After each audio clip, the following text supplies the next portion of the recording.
Here are three main things that I think most people get wrong when it comes to coaching, whether this health, business, or otherwise. If there's an area you're wanting to improve, these are my three key things that I'd like to share that I've personally gone through, and I feel like I'm still going through to a degree, but I'm having this conversation with a handful of people every single month, and I feel like it might be helpful for you as well. If you don't know me, I'm the founder of Body Reset. We work with thousands of clients, or have worked with thousands of clients in their mid-40s and 50s that are busy professionals, business owners, and guys and girls getting after it that are in a spot that feel like their body's not on their side. They've got all this stuff going on in their life and they don't want their body holding them back. So I want to walk you through these three that I think will be helpful to really make sure that regardless of whether it's health that's the area that you want to improve, whether there's now another avenue, maybe relationships, business, or otherwise, that becomes an area of pursuit that you're after, and selecting a coach and really internally feeling good with that relationship that you're having to ultimately get the most out of it and feel like you're in the right spot and making sure you're going down the right path. So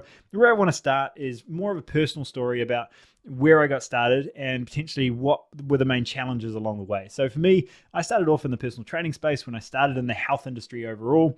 And within a couple of years, I was very much, building a very good client list. I was starting to make a name for myself, and I had all these big hopes and dreams of where I wanted to go with the overall target. I certainly wasn't just there to clip a ticket and make a dollar. I was trying to make sure that I was in a position that I really wanted this to be hugely impactful beyond simply my city. And the people that I told in this space were really supportive, right? My clients and friends at the time were like, go you, and you've got all these aspirations, you're a young gun that wants to go there. And I really, really, truly felt supported. I had all these people that really were rooting for me to get to that point. What I found was, fast forward 6-7 years later, and we'd started to really move online. I had a team of 20-25. We had hundreds of clients actively working with us at the time. And I noticed that friend group and support group got significantly less.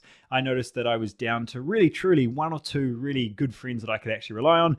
Otherwise, everyone had really fallen away. And one, that was by design, but two, I had to be very careful about one, what I was choosing to do, because very much it was my choice.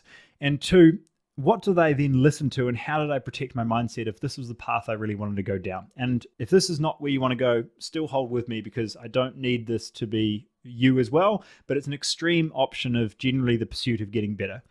So for me, I really was in a spot for 3-4 years, and arguably to a degree still now, that even where I live, I don't have a lot of people that really have the same level of desires, targets, goals that I do, but either more internationally or the people I listen to, and really protecting the information that I listen to is one of the biggest things that I think allows me to still consistently show up in the way that I do and impact the people that I do. And I'm really proud of that. And I think it's something I really want to keep doing for a long period of time. I got a lot of drive to do this, but it really required me to strip back friend groups, strip back noise, strip back all of the distraction to make sure that I could focus on that thing, right? For the amount of stuff that we do in a week, there's only so much the human brain can focus on, right? So being able to really protect what I listened to and what I thought about, and being in a spot that anything that was distracting to that goal was pretty well removed. The reason I bring this up is when I go through the coaching space, you've got to realize that any pursuit that you're really going through,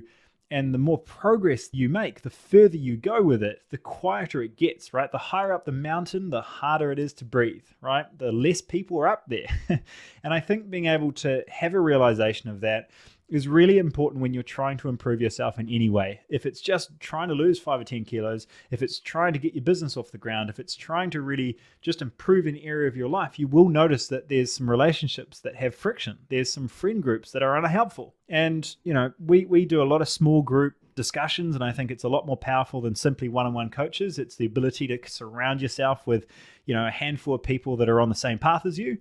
And whether it's about alcohol or whether it's about consistent exercise or sleep routines or whatever, getting back to the place where there's things that you want to do, but people around you feel that make that harder. And maybe this is family, maybe this is friends, whatever, right? There's always a way to make it better. It's just, do you want to, and do you have the strategies to do it? And every time we jump into one of these pods, which are our small group sessions like this, something like this comes up, and really just being able to have a support network around you, I get just as much benefit as my members. Being in a spot where you're able to raise the bar, raise that standard of yourself, check in with your mental chatter, really feel like you're on the path and you're confident in the actions you're taking. And the story I use a lot here is, look, if you wanted to be the best soccer player in the world, you wouldn't just have a one-on-one coach and here's your tools and tactics that you go away and do every week. you would get yourself surrounded with other world-class soccer players to be at the best, because it's no longer about the tools and tactics. It's also about the energy, the environment, the standard that's set by being in that group. And if you could just take a fraction of that and look at that through how you want to approach your health and how you fuel your body and how you approach exercise and how you strengthen things and how you recover. Just imagine if you're in a room once or twice a month with people in that spot showing up as their best. You would raise the bar, right? It's part of that osmosis. And for me, I've found that to be hugely beneficial, both in the business space as well as the health. And really, one, removing the noise, but two, then selecting what noise I let in. And when you do invest in coaching in whatever space you're looking to invest, that really becomes a way for my decision making around who I'm choosing to be around a lot easier, because it quite simply becomes what's helping or hurting me moving forward. In the same way that I don't like the concept of good and bad foods, but rather, is this helping or hurting me, gets away from what might otherwise be some negative labels, but towards something that I feel a lot more in line with what I'm trying to do. All right. So that's tied into a bit of a personal story, but very much it's the first point I want to make here, which is it gets quieter the further you go up the mountain. Being able to really select the people around you, having those coaches or communities in your corner that really allow you to not feel like you're constantly fighting your environment to be healthy or be successful in whatever version that means for you, I think is a really, really important part. And the more smart and intelligent and quote unquote successful people I've surrounded myself with, the more consistent that message seems to be. So I wanted to share that first one with you. The second one here is that it's not about more information, it's about the implementation. So what I mean by that is there is so much information out online. Just sifting through the 99% to find the 1% that's actually relevant for your age and stage as well as situation is really hard in itself, right?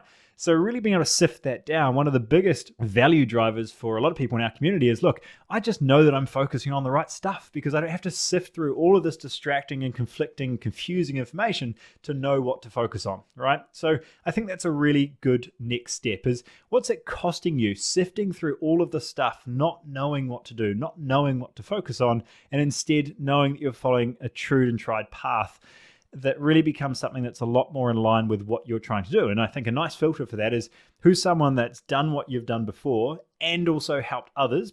That's a really careful distinction there, because just because someone else is in shape doesn't mean that they have any idea on how to coach you. And I've seen it far too many times. Someone is just genetically in great shape and they're horrendous at trying to help other people getting in shape. So being able to be in a spot where, again, whatever environment that you're trying to improve, just because someone has a good relationship doesn't mean they know how to coach on good relationships. Just because someone has a good business doesn't mean they know how to coach business. Being able to go through that space with people and you can see a track record of other people like you they've helped is a really nice way to just bring confidence to, look, provided I show up and do this, my part, I can see that they have a track record and a skill set that can improve. And for me, that's made a lot more clear on what coaches I invest in, because some people are really good at shouting at the rooftops of how well they've done, but I want to know how well their members have done. And that becomes a nice way to really look at the coaching skill, as well as not just the information they're giving, but the implementation and the support aspect that really ultimately drives results at the end of the day. And then the last one, and probably the most important one that I want to look at here, is coaching is not about just getting help when you're stuck. It's about approaching it when you want to get better. And I think the best example of this, we've just finished up with the Olympics, and it's a really good example of people that are already probably great athletes, right? Already good, but they want to be great. And nearly everyone has a coach. And I think it's a really good example that we all forget that if we want to be just a little bit better in any one of our spots, it becomes about, what are the things that I'm not focusing on? What are the things that I don't know that I can't ask questions for? And I think that's where we start to really go beyond simply information, and we start to talk about this context. We start to talk about implementation. And for me, the amount of times I've obsessed over trying to find the right question to ask in order to make my coaching better. Because a lot of the time you do get answers for the questions you ask. So if you show up, in a silly example, but a very powerful and quite ironically common example here is, why do I suck, right? It's a question and I'll get an answer, but it's the wrong answer because it's the wrong question. If I know how to ask a better question, i.e., how do I improve my energy over the next 30 days? Well, now I can look at a variety of options for the outcomes I'm really after. So one, there's a kind of an anchor in there towards how do I become more coachable, but also really the the mindset about how you approach coaching, how you ask for help, is not about waiting for it to get so bad that you're stuck, that you need to be helped, that you need to be saved. That's a horrible coaching relationship, right? Because you're relying on your coach to be saved. One of the big things that I push for and we actively do inside our community is we want our clients to be self-empowered, that they would do it without us. They just show up to know there's a level of confidence in the sequence or the structure we put out for them, that they know they're making the best use of their time and their head's in the right space. They're focusing on the right stuff. If they're self-empowered, they're doing the work, they're not relying on us to do the workout.